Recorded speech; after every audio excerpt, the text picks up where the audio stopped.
Computer system chapter 2 का lecture 2 part 2। पिछली videos में आपने इस चैप्टर के अंदर सीखा था कंप्यूटर सिस्टम के बारे में।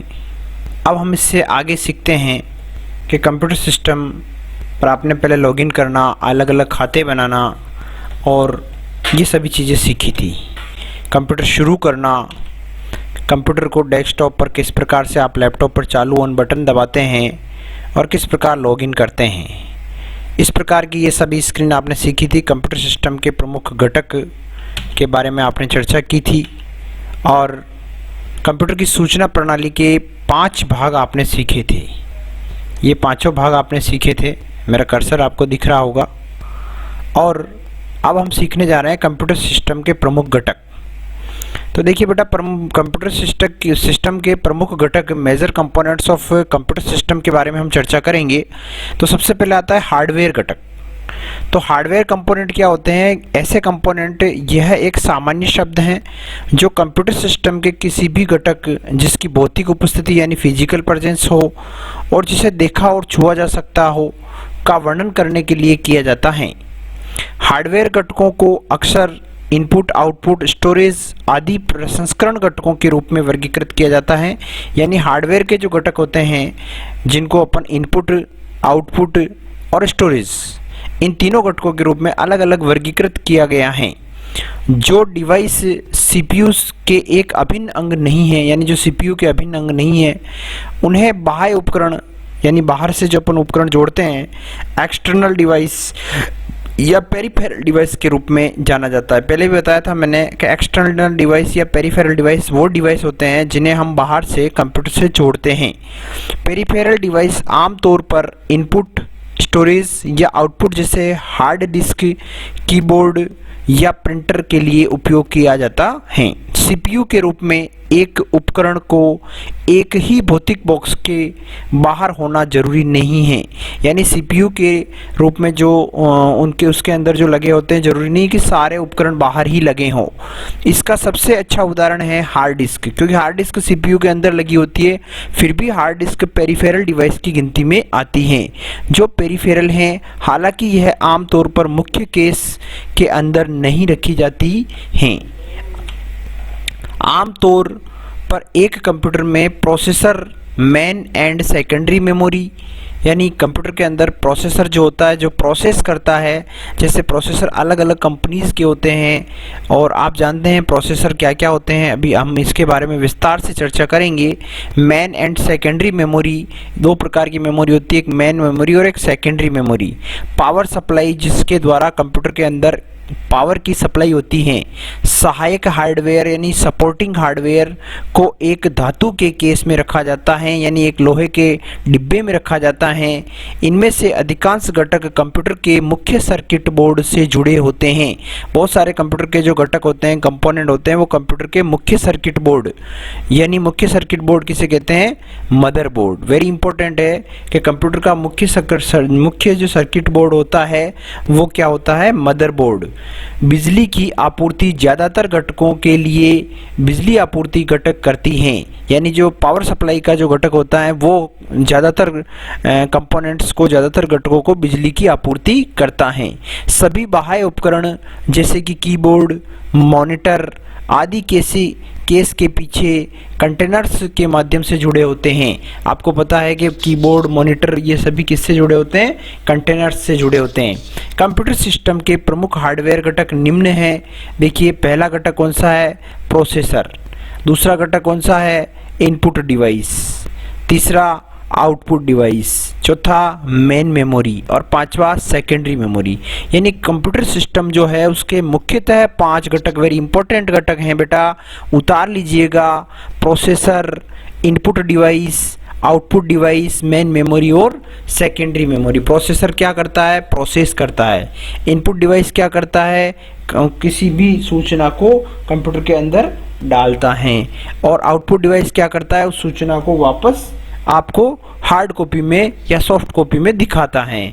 मेन मेमोरी जो कंप्यूटर की मेमोरी होती है, मेन मेमोरी एक सेकेंडरी मेमोरी, इन दोनों मेमोरीज के अंदर सारा डेटा सूचना संचालित होती हैं। प्रोसेसर एक इलेक्ट्रॉनिक डिवाइस है जो सिलिकॉन वर्ग का बना होता है। यानी प्रोसेसर जो होता है, फर्स्ट की अपन बात करें प्रोसेसर, तो प्रोसेसर जो होता है वो किसका बना होता है? इलेक्ट्रॉनिक डिवाइस है जो सिलिकॉन वर्ग का बना होता है। वेरी इंपॉर्टेंट है, प्रोसेसर किसका बना होता है? सिलिकॉन वर्ग का बना होता है। नोट डाउन कर लें, सिलिकॉन वर्ग का बना होता है। एवं एक सिलिकॉन वर्ग लाखों छोटे विद्युत भागों का बना होता है। यानी एक सिलिकॉन को बनने में लाखों छोटे विद्युत भाग लगते हैं। एक प्रोसेसर में अरबों ट्रांजिस्टर हो सकते हैं। यानी एक जो प्रोसेसर होता है उसके अंदर लाखों और अरबों बिलियंस ट्रांजिस्टर होते हैं, ट्रांजिस्टर। यह सिस्टम के भीतर मौलिक कंप्यूटिंग करता है। यानी ये सिस्टम के भीतर क्या होता है? बहुत ही छोटी छोटी फंडामेंटल कंप्यूटिंग करता है और सीधे या परोक्ष यानी डायरेक्ट या इनडायरेक्ट रूप से अन्य सभी घटकों को नियंत्रित करता है। प्रोसेसर का क्या काम है? कि बाकी सभी घटकों को नियंत्रित यानी कंट्रोल करता है। प्रोसेसर को कभी कभी केंद्रीय प्रोसेसिंग यूनिट या सेंट्रल प्रोसेसिंग यूनिट सीपीयू कहा जाता है।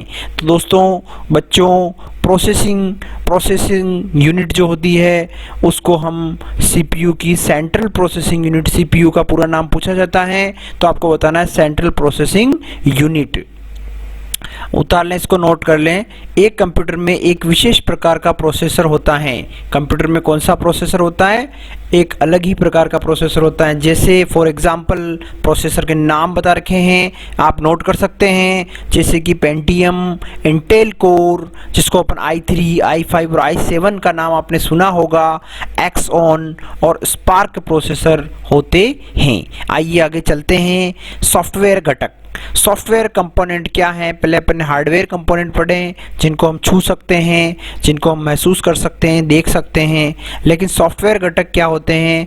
कंप्यूटर सिस्टम के सॉफ्टवेयर घटक की कोई भौतिक उपस्थिति नहीं होती, यानी इनकी फिजिकल प्रेजेंस नहीं होती। इनको आप छू नहीं सकते हैं, केवल देख सकते हैं या महसूस कर सकते हैं।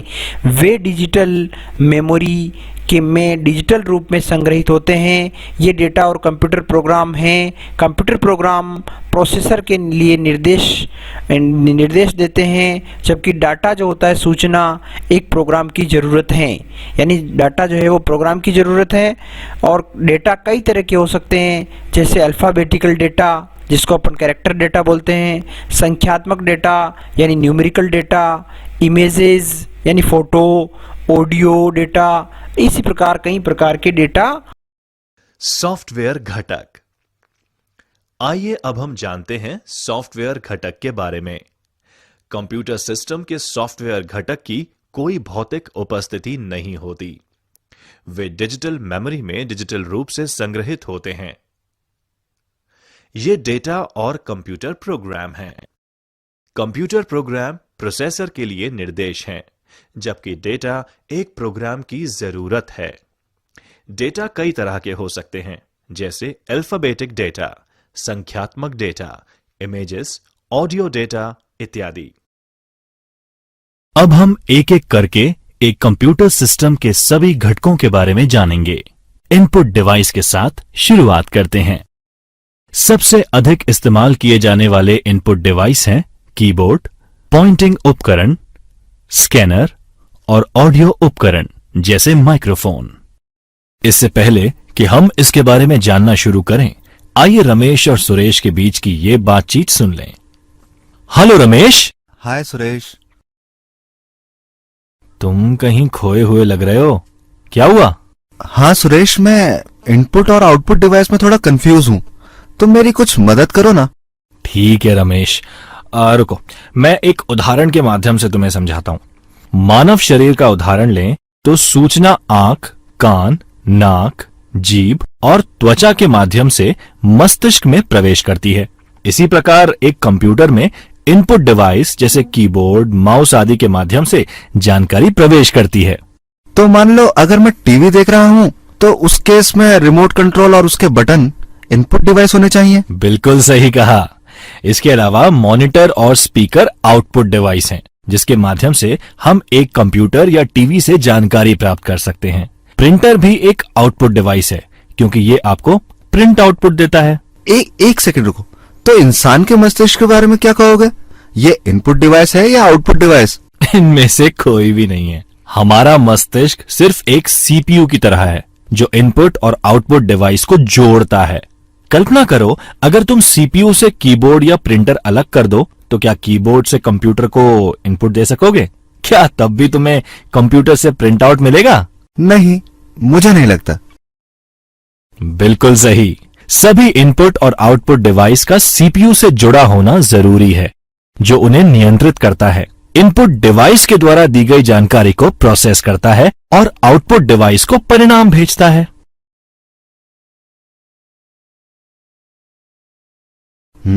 अब चीजें काफी समझ में आई हैं। शुक्रिया दोस्त। होते हैं। आइए हम बात करते हैं इनपुट डिवाइस की। इनपुट डिवाइस में सबसे पहला डिवाइस जो बहुत ही यूज में होता है, जिसका क्या नाम है बच्चों? कीबोर्ड। तो कीबोर्ड के बारे में हम चर्चा करते हैं। कंप्यूटर कीबोर्ड सबसे अधिक इस्तेमाल होने वाले इनपुट डिवाइस में से एक हैं। सबसे ज़्यादा डिवाइस ये इनपुट डिवाइस काम में आती है, जिसके द्वारा सूचना को हम कंप्यूटर के अंदर संचालित करते हैं या प्रवेश करवाते हैं, जिसके द्वारा संख्या, नंबर्स, अक्षर, विशेष कैरेक्टर, स्पेशल कैरेक्टर को कंप्यूटर में क्या किया जाता है? इनपुट किया जाता है। कीबोर्ड का उपयोग कंप्यूटर को किसी विशेष कार्य आदेशित करने के लिए भी किया जा सकता है। यानी कीबोर्ड का उपयोग हम कोई विशेष कार्य को आदेश करने के लिए भी कर सकते हैं। एक कीबोर्ड में अल्फ़ाबेटिकल की, न्यूमेरिकल की होती है। अल्फ़ाबेटिकल मतलब ABCD और न्यूमेरिकल मतलब 1 to 9 या 0 to 9 कीज इसमें होती हैं, जिसका उपयोग किसके लिए करते हैं? टेक्स्ट एवं न्यूमेरिकल डाटा का इनपुट करने के लिए किया जाता है। कीबोर्ड पर कई तरह की एडिटिंग कीज एवं फंक्शन कीज, आपको पता है F1 से लगाकर F12 तक जिसमें फंक्शन कीज होती हैं, एवं कई तरह की एडिटिंग कीज भी कीबोर्ड में पाई जाती हैं, जो सीधे फंक्शन को शुरू करने के लिए इस्तेमाल की जाती हैं। जैसे कौन कौन सी फंक्शन की एडिटिंग कीज होती हैं? Caps lock, num lock, scroll lock key, toggle key कहा जाता है। ये कीज कभी कभी एग्जाम में पूछ लेते हैं, तो आपको ध्यान रखना है, जो किसी विशेष फीचर को ऑन या ऑफ करने के लिए इस्तेमाल होती हैं। कंट्रोल या अल्ट की, इसमें एक बहुत ही इंपॉर्टेंट की होती है। कंट्रोल की या अल्ट की को कॉम्बिनेशन की भी कहा जाता है। मान लो परीक्षा में आपसे पूछ ले कि निम्न में से किसको कॉम्बिनेशन की के नाम से जाना जाता है, तो आपको बताना है कंट्रोल की या अल्ट की, क्योंकि यह दूसरी कीज के साथ कॉम्बिनेशन के साथ में प्रयोग में ली जाती हैं। यानी जैसे अपने को कोई चीज़ को कॉपी करनी है तो Ctrl+C का उपयोग किया जाता है, किसी को आपको पेस्ट करनी है तो Ctrl+V, किसी को कट करनी है तो Ctrl+X। तो इस प्रकार कंट्रोल और अल्ट की को अन्य की के साथ जोड़ करके काम में लिया जाता है, इसीलिए इसको कॉम्बिनेशन की के रूप में जाना जाता है। अधिकांश कीबोर्ड नंबर से इनपुट करने के लिए अलग संख्यात्मक पेड़ अनुभाग न्यूमेरिकल की के साथ आते हैं। ये साइड के अंदर यहाँ पर एक अलग ही नंबरिंग की आती है, जो इस अलग ही पार्ट में बनी होती हैं। तो आपने सीखा। आइए अब कीबोर्ड के बारे में जानते हैं। कीबोर्ड सबसे अधिक इस्तेमाल किए जाने वाला इनपुट डिवाइस है। ये एक टाइपराइटर जैसा उपकरण है, जो अक्षर, अंक और कमांड टाइप करने के लिए प्रयोग में लिया जाता है। इसमें स्विच की एक मैट्रिक्स यानी एक स्विच में कुंजी होती है। प्रत्येक दबाई गई कुंजी सीपीयू को एक डिजिटल कोड भेजती है, जो ये पता करता है कि कौन सी की दबाई गई है। कंप्यूटर डिजिटल कोड को डिकोड कर दबाई गई कुंजी का निर्धारण करते हैं। अब हम कीबोर्ड लेआउट के बारे में सीखते हैं। आप अलग अलग कीज के बारे में जानने के साथ साथ इसे अपने कंप्यूटर पर दबाकर प्रत्येक की के वास्तविक कार्य को समझ सकते हैं और देख सकते हैं कि वह की दबाने पर कंप्यूटर में क्या होता है। कीबोर्ड मूल रूप से एक पारंपरिक टाइपराइटर के साथ एक नंबर पैड और कुछ विशेष कीज का समूह होता है, जैसे एरो की, F1 से F12 तक फंक्शन कीज इत्यादि। नेविगेशन कीज जो कि कीबोर्ड पर स्थित होती हैं, ये कर्सर को आसपास स्क्रीन पर स्थानांतरित करने के लिए प्रयोग की जाती हैं। इनमें 4 arrow keys, page up, page down, home और एंड शामिल हैं। इसके अलावा फंक्शन कीज भी होती हैं, जो एप्लीकेशन के अनुसार विभिन्न कार्यों के लिए शॉर्टकट होती हैं। F1 की सामान्यतः हेल्प के लिए एक स्टैंडर्ड शॉर्टकट है, जो सभी एप्लीकेशंस में लगभग यही कार्य करता है। कीबोर्ड में सामान्यतः 12 फंक्शन कीज होती हैं। विंडोज की विंडोज ऑपरेटिंग सिस्टम का उपयोग करने वाले कंप्यूटर के कीबोर्ड पर एक कुंजी होती है। इस की पर विंडोज लोगो प्रदर्शित होता है। इस की को कंट्रोल और ऑल्ट के बीच रखा गया है और इस पर क्लिक करने पर विंडोज में स्टार्ट मेन्यू प्रदर्शित हो जाता है। कंट्रोल ऑल्ट की को कॉम्बिनेशन की भी कहा जाता है, क्योंकि इन्हें अन्य कीज के साथ दबाने पर कुछ निश्चित कार्य किए जा सकते हैं। टॉगल की वह की जो 2 अलग अलग इनपुट मोड के बीच इनपुट को टॉगल करता है, उसे टॉगल की कहा जाता है। ये एक लाइट स्विच के समान है, जिससे लाइट को ऑन या ऑफ किया जाता है। सबसे सामान्य टॉगल की में caps lock, num lock, scroll lock और इंसर्ट की सम्मिलित हैं।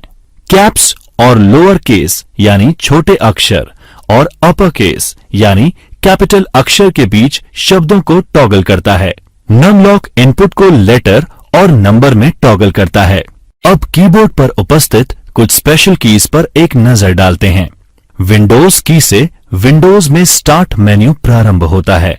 अन्य विशेष कुंजी में कीबोर्ड के बारे में अब हम सीखेंगे pointing device. At what is pointing device?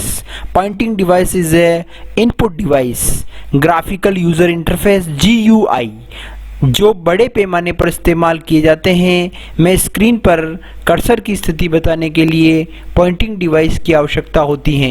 यानी हम लोग जो ग्राफिकल यूज़र इंटरफेस जो होता है उसके ऊपर हम कर्सर की स्थिति बताने के लिए जिसका उपयोग किया जाता है उसको हम पॉइंटिंग डिवाइस कहते हैं। आपने पॉइंटिंग पेन देखा होगा। पॉइंटिंग डिवाइसेस निम्न प्रकार से हैं, जैसे mouse, track ball, touch pad, track बिंदु, ग्राफिक्स टैबलेट, जॉयस्टिक एवं टच स्क्रीन। ये सारे उदाहरण हैं किसके? पॉइंटिंग डिवाइस के। पॉइंटिंग डिवाइस के निम्न प्रकार से हैं, जैसे माउस। आपको पता है माउस जो है वो भी कर्सर का काम करता है। ट्रैक बॉल कर्सर का काम करती है। टच पैड, आप जब मोबाइल चलाते हैं तो टच करते हैं तो वहाँ पर कर्सर का काम होता है। ट्रैक बिंदु, ग्राफिक्स टैबलेट में भी कर्सर का कार्य करते हैं। जॉयस्टिक जो होती है जिसमें आप वीडियो गेम खेलते हैं उसमें भी वो कर्सर का काम करती है। एवं टच स्क्रीन जो है वो भी कर्सर का काम करती है। तो इन सबको पॉइंटिंग डिवाइसेस कंप्यूटर में एक USB पोर्ट के माध्यम से अपन जोड़ सकते हैं। इनपुट डिवाइस की एक अन्य श्रेणी है पॉइंटिंग डिवाइस, जो एक इनपुट इंटरफेस है जिसकी मदद से एक उपयोगकर्ता कंप्यूटर में डेटा दर्ज कर सकता है। ग्राफिकल यूजर इंटरफेस यानी GUI माउस या अन्य उपकरण को डेस्कटॉप की सतह पर घुमाकर वे माउस के स्विच एक्टिवेट कर उपयोगकर्ता यानी यूजर को कंप्यूटर को नियंत्रित करने और डेटा उपलब्ध कराने में मदद करता है। पॉइंटिंग डिवाइस के हलचल के संकेत स्क्रीन पर माउस की हलचल या अन्य दृश्य सूचक से मिलता है। पॉइंटिंग डिवाइस के सामान्य कार्यों में पॉइंट क्लिक व ड्रैग ड्रॉप आते हैं। कुछ प्रचलित पॉइंटिंग डिवाइस हैं mouse, track ball, touch pad, track point, graphics tablet, joystick और टच स्क्रीन। पॉइंटिंग डिवाइस एक USB पोर्ट के माध्यम से कंप्यूटर से जुड़े होते हैं। माउस सबसे लोकप्रिय पॉइंटिंग डिवाइस है। पहले माउस में एक बॉल होती थी जो कि माउस के निचले भाग की सतह पर रोल होती थी। जैसे ही हम माउस को हिलाते हैं उसमें मौजूद आंतरिक रोलर्स बॉल के मूवमेंट को सेंस करके माउस कॉर्ड यानी माउस केबल के माध्यम से कंप्यूटर को सूचना भेजते हैं। आजकल ऑप्टिकल माउस का प्रचलन है जिसमें रोलिंग बॉल का उपयोग नहीं किया जाता है, बल्कि इसके स्थान पर एक लाइट और छोटे सेंसर का उपयोग किया जाता है। जो मेज की सतह के एक छोटे से भाग से माउस को मूवमेंट का पता लगाने के लिए इस्तेमाल होता है। यह तार रहित या वायरलेस माउस रेडियो तरंगों के माध्यम से कंप्यूटर के साथ संचार बनाए रखता है। माउस को एक हाथ से संचालित इलेक्ट्रॉनिक डिवाइस भी कहा जा सकता है, जो कि आपके कंप्यूटर स्क्रीन पर कर्सर को नियंत्रित करता है जब आप इसे चारों ओर एक माउस पैड पर घुमाते हैं। माउस में स्क्रॉल व्हील्स भी होते हैं, जो कि GUI के साथ काम करने में सहायक सिद्ध हो सकते हैं। पारंपरिक पीसी माउस में 2 बटन होते हैं, जबकि मैकिन्टॉश माउस में एक ही बटन होता है। जैसे जैसे हम आगे बढ़ेंगे, आप ऑपरेटिंग सिस्टम पर माउस के वास्तविक उपयोग के बारे में सीखेंगे। टच पैड छोटे, फ्लैट, आयताकार पॉइंटिंग डिवाइस होते हैं, जो दबाव और गति के प्रति संवेदनशील होते हैं।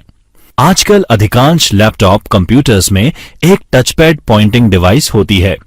यूजर टचपैड की सतह पर उंगली को फिराकर या फिसलाकर स्क्रीन पर कर्सर को एक जगह से दूसरी जगह मूव करते हैं।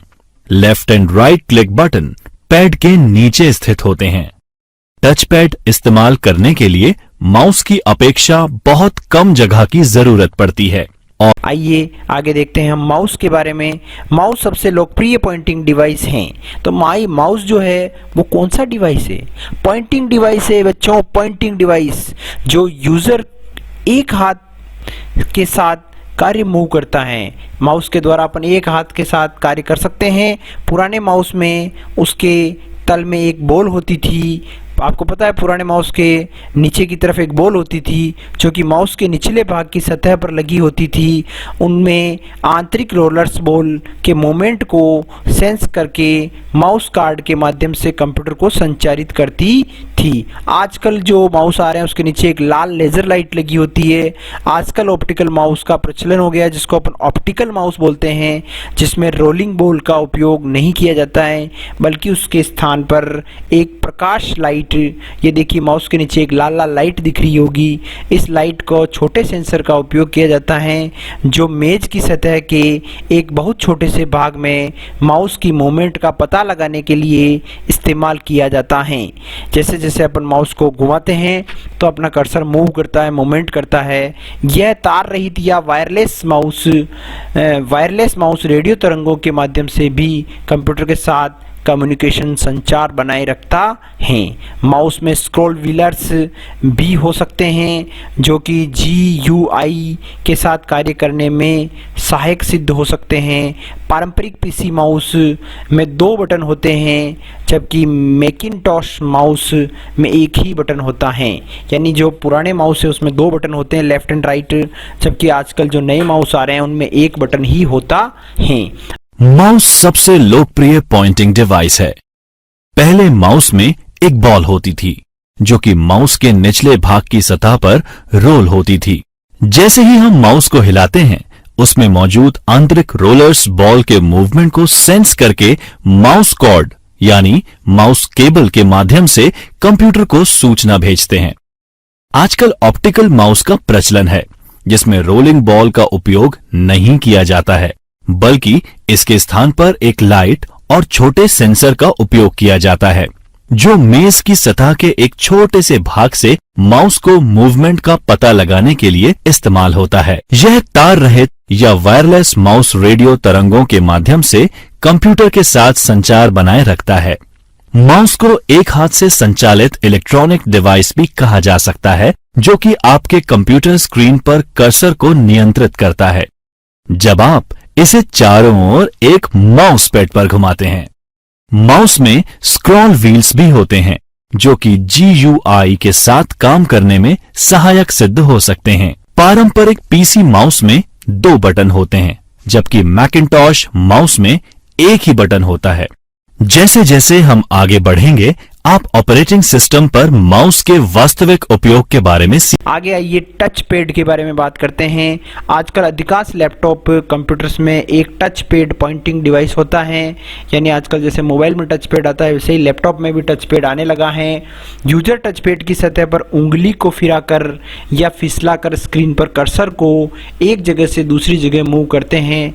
Left and right click button left और राइट क्लिक पैड के नीचे स्थित होते हैं। टच पैड इस्तेमाल करने के लिए माउस की अपेक्षा बहुत कम जगह के रूप में ज़रूरत पड़ती है। देखिए माउस के जो लैपटॉप के अंदर जो माउस आता है जिसको अपन टच पैड कहते हैं, इसके इस्तेमाल से हम माउस का प्रयोग करते हैं। इनमें कोई चलित भाग भी नहीं होता है।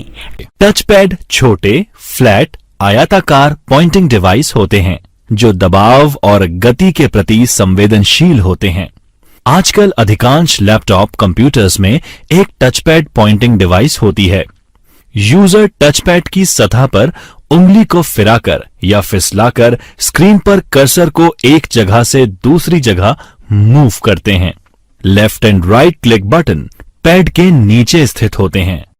टच पैड इस्तेमाल करने के लिए माउस की अपेक्षा बहुत कम जगह की जरूरत पड़ती है और इनमें कोई मूविंग भाग भी नहीं होता। ट्रैक पॉइंट क्या होता है? देखिए बच्चों, IBM थिंकपैड जिसमें टच पैड के लिए भी जगह नहीं होती है, यानी ये जो टच पैड है इसके लिए भी जगह नहीं होती है, के अंदर प्रायः एक ट्रैक पॉइंट यानी एक लैपटॉप के बीच में एक पॉइंट आता है, उसको हम ट्रैक पॉइंट बोलते हैं, जो कि एक छोटी रबड़ को प्रोजेक्शन कीबोर्ड की बीच में एम्बेडेड होता है। यानी जो कीबोर्ड होता है उसी के बीच में एक छोटा सा रबड़ का बटन होता है और उसको आप इधर उधर घुमाते हैं तो आपके कर्सर भी घूमता है और माउस का काम करता है, जिसे ट्रैक पॉइंट कहते हैं। यह एक छोटे जॉयस्टिक की तरह कार्य करता है और इसे कर्सर की स्थिति को नियंत्रित करने के लिए भी किया जाता है। Track point. कुछ नोटबुक कंप्यूटर जैसे IBM थिंकपैड में टच पैड के लिए भी जगह नहीं होती। ऐसे में अंदर अक्सर एक ट्रैक पॉइंट होता है जो कि कीबोर्ड की कीज के बीच समाहित एक छोटी रबर प्रोजेक्शन होती है। ट्रैक पॉइंट एक छोटे जॉयस्टिक की तरह कार्य करता है जिसे कर्सर की स्थिति को नियंत्रित करने के लिए इस्तेमाल किया जाता है। ट्रैक बॉल भी एक माउस की तरह ही होता है, जिसमें क्या होता है, बॉल शीर्ष पर स्थित होती हैं और हम ट्रैक बॉल को रोल करने के लिए उंगलियों का उपयोग करते हैं और आंतरिक रोलर्स इस मूवमेंट को सेंस करके निर्देशों को कंप्यूटर तक पहुंचाते हैं। ट्रैक बॉल डेस्क पर स्थित बनी रहती है और इसकी वजह से हमें ट्रैक बॉल का उपयोग करने के लिए बहुत ज़्यादा जगह की ज़रूरत नहीं होती है।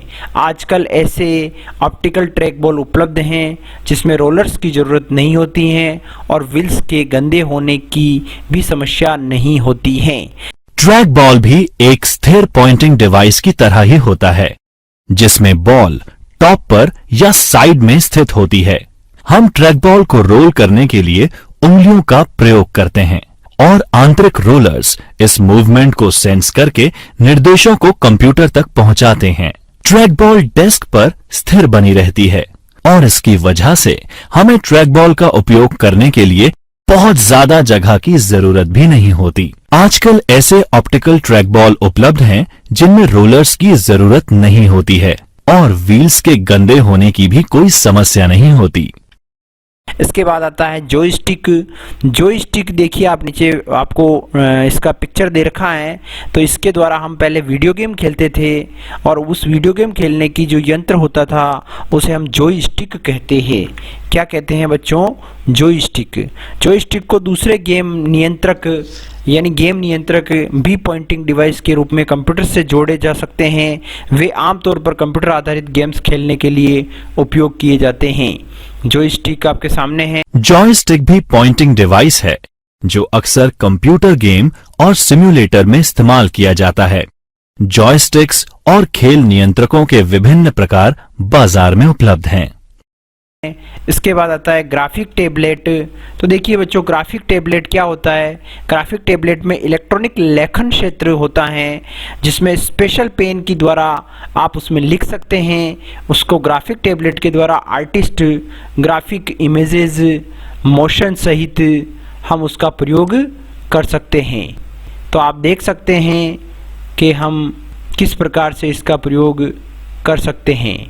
आप देख सकते हैं तो मोशन सहित आप इसका प्रयोग कर सकते हैं। आइए आगे चलते हैं। जैसा कि परंपरागत ड्राइव डिवाइस ये ग्राफिक टैबलेट्स हैं, ये भी ग्राफिक टैबलेट्स हैं और वो भी ग्राफिक टैबलेट्स आपको देखने को मिले होंगे। अभी हम यहाँ पर ग्राफिक टैबलेट्स के बारे में बात करेंगे। तो यहाँ पर देखिए ये ग्राफिक टैबलेट्स हैं और ये भी ग्राफिक टैबलेट्स है जिसके द्वारा पेन के द्वारा इसके ऊपर लिखा जाता है। परंपरागत ड्राइंग डिवाइस में किया जाता है। ग्राफिक टैबलेट का पेन दबाव के प्रति संवेदनशील होता है, जिसके परिणाम स्वरूप ज़्यादा या कम दबाव पड़ने पर वो अलग अलग चौड़ाई के ब्रश स्ट्रोक प्रदान करता है।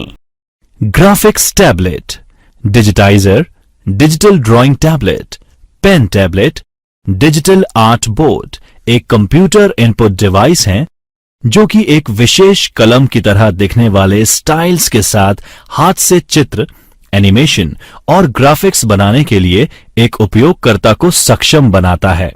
ये एक व्यक्ति द्वारा पेंसिल और कागज के साथ चित्र बनाने के समान है। इन टैबलेट्स को डेटा या हस्तलिखित हस्ताक्षर कैप्चर करने के लिए भी इस्तेमाल किया जा सकता है। ये एक कागज के टुकड़े से चित्र का पता लगाने के लिए भी इस्तेमाल किया जा सकता है। आगे हम बात करते हैं स्कैनर की। एक स्कैनर जो होता है, स्कैनर का मतलब जब आप फोटोकॉपी कराने जाते हैं तो फोटोकॉपी की मशीन के ऊपर जो कागज रखा जाता है उसे पहले स्कैन किया जाता है और फिर उसको मुद्रित यानी उसको फोटोकॉपी करके प्रिंट निकाल के दिया जाता है। तो एक स्कैनर, ये स्कैनर का फोटो आपके सामने है, मुद्रित पृष्ठ यानी प्रिंटेड पेज या ग्राफिक या डिजिटलीकरण करता है। इसको छोटे छोटे पिक्सल्स वाली इमेज अलग अलग ब्राइटनेस एवं कलर के साथ में परिवर्तित करके कंप्यूटर को संचारित करता है। आइए आगे चर्चा करते हैं। यह लेजर स्क्रीन जो होती हैं वो क्या करती हैं का उपयोग करके प्रिंटेड इन्फॉर्मेशन को इलेक्ट्रॉनिक फॉर्मेट में परिवर्तित करता है। स्कैनर की किसी भी तरह की इंफॉर्मेशन को स्कैन कर सकता है, जैसा हाथ से लिखा हुआ टेक्स्ट हो उसको भी स्कैन करता है। इमेज यानी फ़ोटो, चित्र यानी डायग्राम, प्रिंटेड पेज आदि एक बार स्कैन होने के बाद स्कैन्ड इंफॉर्मेशन को कंप्यूटर में स्टोर किया जा सकता है या प्रिंटर के द्वारा प्रिंट किया जा सकता है। यानी आप जिसको स्कैन कर लेते हो उसको किसके द्वारा प्रिंट कर सकते हो? उसको प्रिंटर के द्वारा प्रिंट कर सकते हैं। एक स्कैनर मुद्रित पृष्ठ या प्रिंटेड पेज ग्राफिक का डिजिटलीकरण करता है। उसको छोटे छोटे पिक्सेल्स वाली इमेज अलग अलग ब्राइटनेस एवं कलर के साथ में परिवर्तित करके कंप्यूटर को संचारित यानी ट्रांसमिट करता है। स्कैनर के 3 मुख्य प्रकार होते हैं: flat bed scanner, sheet fed scanner और हैंडहेल्ड स्कैनर। छात्रों, अब इन स्कैनर्स के मुख्य फीचर्स को समझते हैं। फ्लैट बेड एक स्कैनर या फोटोकॉपी मशीन का एक प्रकार है जो दस्तावेज या अन्य वस्तुओं को स्कैन करने के लिए एक फ्लैट कांच की सतह का उपयोग करता है। अधिकांश फ्लैट बेड स्कैनर में एक एडजस्टेबल ढक्कन होता है जो कि मैगजीन, किताबें और अन्य मोटी वस्तुओं को स्कैन करने के लिए उठाया जा सकता है। शीट फेड स्कैनर, जिसे एक ऑटोमेटिक दस्तावेज स्कैनर या ADF स्कैनर के रूप में भी जाना जाता है, एक डिजिटल इमेजिंग सिस्टम है जिसे विशेष रूप से पेपर के अलग अलग शीट को स्कैन करने के लिए बनाया गया है। इसका व्यापक रूप से व्यवसायों द्वारा कार्यालय दस्तावेजों को स्कैन करने के लिए उपयोग होता है और कभी-कभी पुस्तकों को स्कैन करने के लिए अभिलेखागार और पुस्तकालयों द्वारा प्रयोग किया जाता है। शीट फेड स्कैनर्स की उनके द्वारा हैंडल किए जाने वाले कागज के वजन और आकार, ड्यूटी साइकिल रेटिंग, गति प्रति मिनट पृष्ठों की और ड्यूप्लेक्स क्षमता के संदर्भ में तुलना की जा सकती है। हैंडहेल्ड स्कैनर वह है जिसे हाथ से स्कैन की जाने वाली वस्तु के ऊपर से घुमाया जा सकता है। हैंडहेल्ड स्कैनर समकक्ष डेस्कटॉप स्कैनर की तुलना में छोटे और कम महंगे होते हैं, लेकिन आंशिक रूप से उपयोगकर्ता की निपुणता पर निर्भर करते हैं जो स्कैनर को कागज के ऊपर से घुमाते हैं। इन स्कैनर में ट्रे भी उपलब्ध होते हैं जो कि स्कैनर को एक सीधी रेखा में चलने में मदद करते हैं। बारकोड अलग अलग मोटाई वाली लाइनों का एक सेट होता है जो एक नंबर दर्शाते हैं। बारकोड रीडर बारकोड से डेटा इनपुट के लिए उपयोग किया जाता है। दुकानों में अधिकांश उत्पादों पर बारकोड होती है। आप किसी भी स्थानीय डिपार्टमेंटल स्टोर पर जाकर इसका साक्षात उदाहरण देख सकते हैं। बारकोड रीडर बारकोड की लाइनों पर प्रकाश की बीम डालता है और कितनी प्रकाश की मात्रा वापस रिफ्लेक्ट होती है उसके आधार पर बारकोड का नंबर पढ़ता है। ऑप्टिकल रिकग्निशन डिवाइस अक्षर, अंक और कोड को पढ़ने के लिए प्रकाश स्रोत का उपयोग करता है और फिर उन्हें डिजिटल डेटा में बदल देता है। OCR, OMR और barcode reader optical recognition device के प्रकार हैं। OCR स्कैनर आपने अक्सर दुकानों। आगे आता है मिडी डिवाइस। क्या पढ़ेंगे अपन? मिडी डिवाइस। तो मिडी डिवाइस क्या होता है बेटा? बहुत इंपॉर्टेंट है। मिडी डिवाइस के बारे में आप थोड़ा ध्यान रखें कि मिडी डिवाइस जो है वो इम्पोर्टेंट हैं। क्या है मिडी डिवाइस? मिडी यानी MIDI, इसका फुल फॉर्म है म्यूजिकल इंस्ट्रूमेंट डिजिटल इंटरफेस, यानी संगीत यंत्र डिजिटल इंटरफेस का एक प्रणाली है जो इलेक्ट्रॉनिक संगीत वाद्य यंत्र के बीच सूचना प्रसारित करने के लिए डिज़ाइन किया गया है। यानी इलेक्ट्रॉनिक संगीत वाद्य यंत्र के बीच जो सूचना प्रसारित करता है उसको मिडी डिवाइस कहा जाता है। और इनके द्वारा मिडी कीबोर्ड को कंप्यूटर से जोड़ा जा सकता है। एक कलाकार कंप्यूटर सिस्टम द्वारा कैप्चर किए गए संगीत जो कि एक समय क्रम में संगीतबद्ध किया जाता है को प्ले कर सकता है। दोस्तों, आज अपन ने मिडी डिवाइस तक पढ़ा है। आशा करता हूँ आपको ये चीज़ें समझ में आई होगी। अगर आपको कोई समस्या है तो कमेंट में मुझे ज़रूर बताएं। मैं आपका अधिक से अधिक सॉल्यूशन करने का कोशिश करूँगा। और ये जीनियस विद्यार्थी की ऑनलाइन क्लासेस को आप अधिक से अधिक लाइक करें। लाइक करने से हमारा मोटिवेशन बढ़ेगा। और शेयर इतना करें कि हर बच्चे तक कंप्यूटर एजुकेशन और क्वालिटी एजुकेशन पहुंच सके। और सब्सक्राइब करना ना भूलें ताकि हम लोग आप लोगों के लिए हमेशा नए नए नवाचार लेकर आएँ, नए नए वीडियोस लेकर आएँ और आपको घर बैठे शिक्षा प्रदान कर सकते हैं। धन्यवाद। मिलेंगे नेक्स्ट वीडियो में। Okay, thank you.